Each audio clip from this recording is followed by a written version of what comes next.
Dikatakan di sini, sementara ia memberitakan firman kepada mereka, ada orang-orang datang membawa kepadanya seorang lumpuh, digotong oleh 4 orang.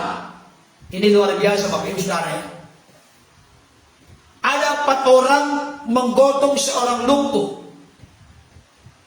Bapak Ibu Saudara, saya mau kasih tahu, 4 orang ini gambaran dari orang Kristen yang benar-benar dikontrol, dikendalikan, dikuasai oleh kasih agape.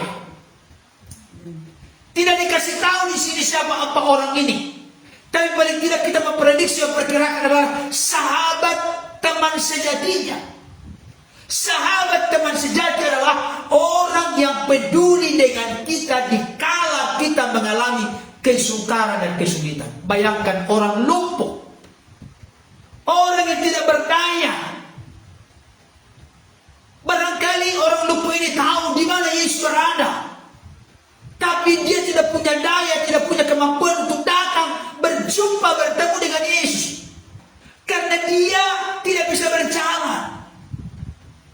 Bapak Ibu Saudara, tapi ternyata puji Tuhan, di tengah-tengah kelumpuhannya, di tengah-tengah ketidakberdayaannya, di tengah-tengah kemustahilannya, di tengah-tengah ketidakmungkinan dia untuk mendapatkan sesuatu, Tuhan pakai 4 orang untuk membawa dia datang kepada Yesus.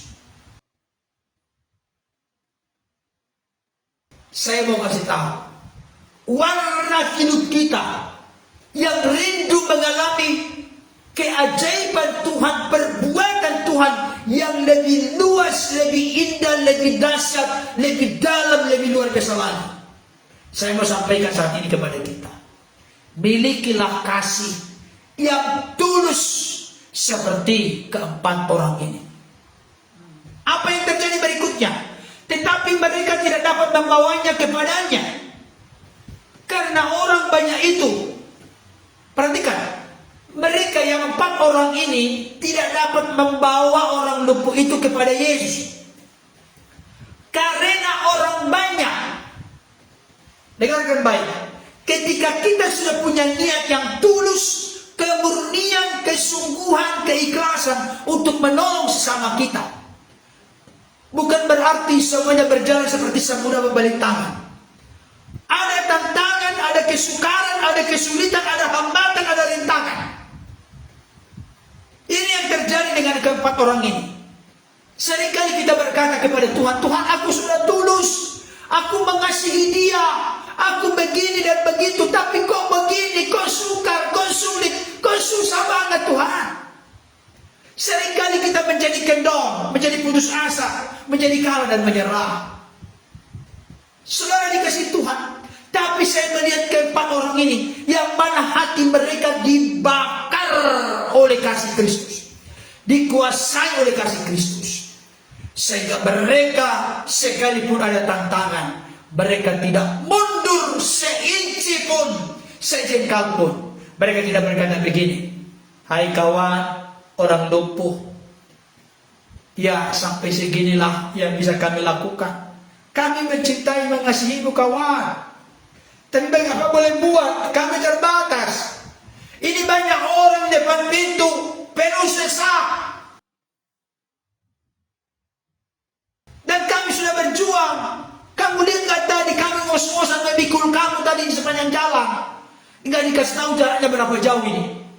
Nanti bagi kita yang ke Solo, kita tanya berapa kilometer atau berapa meter. Mereka ngos-ngosan, jangan berpikir seperti sekarang, bisa pakai sepeda motor, pakai mobil, pakai ambulans dan lain sebagainya. Tidak, mereka gotong 4 orang, dipikul Bapak Ibu Saudara. Belum ada transportasi. Tapi mereka tidak berkata, mohon maaf kawan, apa boleh buat, bukan kami tidak sungguh-sungguh mencintai, mengasihimu, karena ada kesulitan dan kesukaran, mari kita pulang. Saudara dikasih Tuhan, sekali berbuat kasih, sekali pun ada tantangan, tetap mereka ngotot untuk berbuat kasih. Tapi jangan lupa, saya sedang berpikir merenungkan tentang orang banyak yang ada di depan pintu. Halo Bapak Ibu Saudara, Bayangkan mereka tahu, apa mereka tidak tahu karena mereka sudah begitu konsentrasi, fokus mendengarkan Yesus memberitakan firman. Tapi yang saya temukan, perhatikan, kelihatan orang-orang yang ada di depan pintu ini merupakan gambaran orang-orang yang cuek, orang-orang yang egois, orang-orang yang tidak punya belas kasihan, kepedulian kepada orang lumpuh ini. Nggak mau tahu, nggak mau peduli, Bapak Ibu Saudara.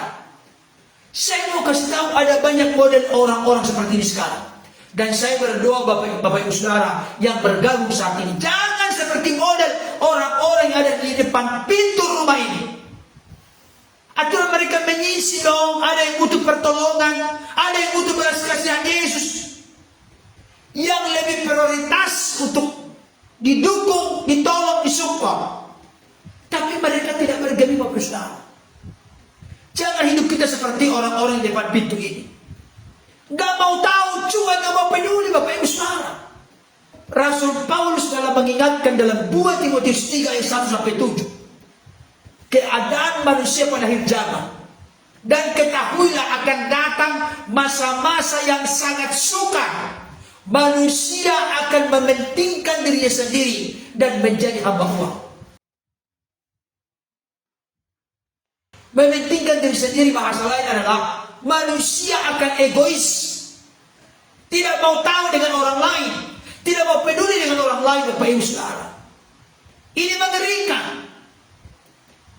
Adakah kita memiliki kasih yang suam-suam, kasih yang pura-pura, kasih yang tawar seperti ini? Dia mau tahu dengan beban berat, kesusahan yang sedang dihadapi oleh orang lain. Saudara dikasih oleh Tuhan, tapi yang luar biasa. Saya sangat bangga dan salut dengan keempat orang ini. Ya itulah, ada kata-kata bijaksana berkata begini. Di tengah-tengah tantangan, kalau tetap didasari dengan kasih, didasari dengan kekompakan dan kesehatian, pasti Tuhan buka jalan, beri hikmat untuk melewati tantangan, kesulitan itu, sehingga ada solusi, ada jalan keluar. Itu sebenarnya kalau tidak tertulis di dalam bacaan ini, itulah intisarinya. Mereka menemukan cara. Saya yakin dan percaya Bapak Ibu Saudara, orang-orang ini tidak sempat permisi kepada tuan rumah untuk membuka atap itu. Kenapa? Karena tentunya secara logis kita berpikir tuan rumah pasti mendampingi Yesus di dalam. Tapi yang luar biasa Bapak Ibu Saudara, mereka punya ide, punya gagasan, punya hikmat untuk mengatasi tantangan dan masalah. Dengarkan baik Bapak Ibu Saudara saat ini, siapapun, pasangan suami istri, orang tua anak, satu keluarga, rapatkan barisan, bangun kekompakan, bangun kesehatian, didasari dengan kasih, didasari dengan kesatuan, unity. Saya kasih tahu, kalaupun ada tantangan, kesulitan, kesukaran di dalam keluarga kita masing-masing, kita akan kokoh, kita akan kuat, kita akan tangguh, kita akan tak tergoyahkan. Bahkan kita pasti dibukakan Tuhan solusi, jalan keluar dalam penyelesaian pemecahan masalah yang kita pikul, yang kita hadapi saat ini. Amin Bapak Ibu Saudara. Saudaraku yang dikasihi oleh Tuhan, akhirnya mereka menurunkan orang lumpuh itu. Tentunya ya pakai tali berarti. Dengarkan baik, ketika mereka menurunkan orang lumpuh ini, perlu komando yang sama. Kenapa perlu komando yang sama? Kalau misalnya ada satu orang udah buru-buru tergesa-gesa saja, masukkan langsung, turunkan langsung, bisa jatuh terpelanting. Sampai dihadapkan persis di depan Yesus. Masalah yang sedang dihadapi oleh keempat orang ini, termasuk orang lumpuh itu, adalah orang lumpuh yang sedang lumpuh itu. Mereka bawa dan letakkan, nanti kalau kita baca di dalam Injil yang lain, diletakkan persis di depan Yesus. Tahu nggak pengertiannya itu, makna rohaninya bagi kita? Masalah orang lumpuh ini dibawa persis di depan Yesus. Saya kasih tahu, Bawalah persis masalah, kesulitan, beban, kesesakan, pergumulan, sakit penyakitmu ke hadapan Yesus. Jangan jauh-jauh, letakkan di depan Yesus. Dan Yesus pun tidak akan berdiam diri. Ketika Yesus melihat iman mereka, iman siapa?